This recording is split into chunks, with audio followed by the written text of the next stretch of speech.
దొంగల రాజ్యం దోపిడి రాజ్యం ఇదేమి రాజ్యం ఇదేమి రాజ్యం దొంగల రాజ్యం దోపిడి రాజ్యం నిజంగా చింత దుర్మార్గంగా గాడుగుపాడు సాధన సమితి అని చెప్పేసి యాసరఫ్ కరుణాకర్ గారు గత 2 సంవత్సరాల నుంచి పోరాటాలు కార్యక్రమాలు నిర్వహించడం జరుగుతుంది. అతను నిన్న కలెక్టర్ గారికి దృష్టి తీసుకోవాలని వినూత్నంగా ఈ ప్రభుత్వం మీద ఒత్తిడి తీసుకొచ్చి ఆ బ్రిడ్జి నిర్మాణం చేపట్టాలని నిన్న గాడిద మీద వినూత్నంగా నిరసన కార్యక్రమం తెలిపినందుకు అతని మీద అర్ధరాత్రి పోలీసులు ఇంటికి వచ్చి బట్టలు లేకుండా తీసుకొచ్చి పోలీస్ స్టేషన్లో అర్ధరాత్రి 12 గంటలకు తీసుకొచ్చి బంధించడం జరిగింది. కేసులు పెట్టి భయభ్రాంతులకు వాళ్ళ కుటుంబ సభ్యులను భయభ్రాంతులకు గురి చేయడం జరిగింది.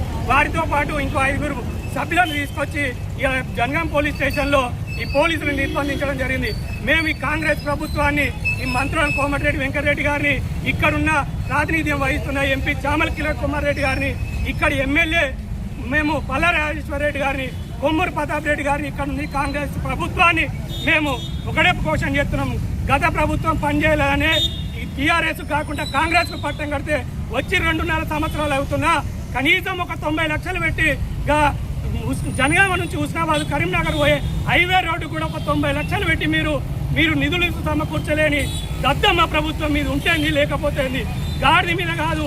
మిమ్మల్ని జనగామ ప్రజలు శవయాత్రలు చేసి మిమ్మల్ని గడప గడపకు శవయాత్రలు చేసి మిమ్మల్ని కాలబెట్టే పరిస్థితులు జనగామ ప్రజలు ఆక్రోశనకు గురవుతూ ఉన్నారు. ఇవాళ ప్రతి గ్రామం నుంచి ప్రజలు వాళ్ళ కడుపు మంట మండి ఇవాళ వాళ్ళు తీవ్ర ఇబ్బందులకు గురై వాళ్ళు చనిపోయే పరిస్థితిలో ఉన్నారు. వేలాది వెహికల్లు గానుపాడు గ్రామం నుంచి పోతూ ఉన్నాయి. ప్రజలు తీవ్ర ఇబ్బందులు పడుతున్నారు. ప్రజలకు ప్రాతినిధ్యం వహించి 24 గంటలు ఇక్కడి నుంచి ప్రాతినిధ్యం వహిస్తున్న ఎంపీ చామల కుమార్ రెడ్డి గారిని మేము అడుగుతూ ఉన్నాం. నువ్వు సీఎం కేసీఆర్ గారికి చెంచా లెక్క ఎప్పటికి ఉంటావని చెప్పేసి జనాల్లో ఉన్నది. నువ్వు ఎంపీ గారు నువ్వు ఈ రేవంత్ రెడ్డి గారికి చాలా దగ్గర అని చెప్పేసి నీవు చెప్పుకుంటూ ఉంటావు. ఆయన మీద ఎవరన్నా ప్రెస్ మీట్ పెడితే పొద్దుగాల లేచి ప్రెస్ మీట్ పెడతావు. 90 లక్షల నిధులు తీసుకొచ్చి ఇక బ్రిడ్జ్ చేసేంత దమ్ము ఈ ఎంపీ చామల కిరణ్ కుమార్ రెడ్డి గారికి లేదా అని మేము అడుగుతూ ఉన్నాం.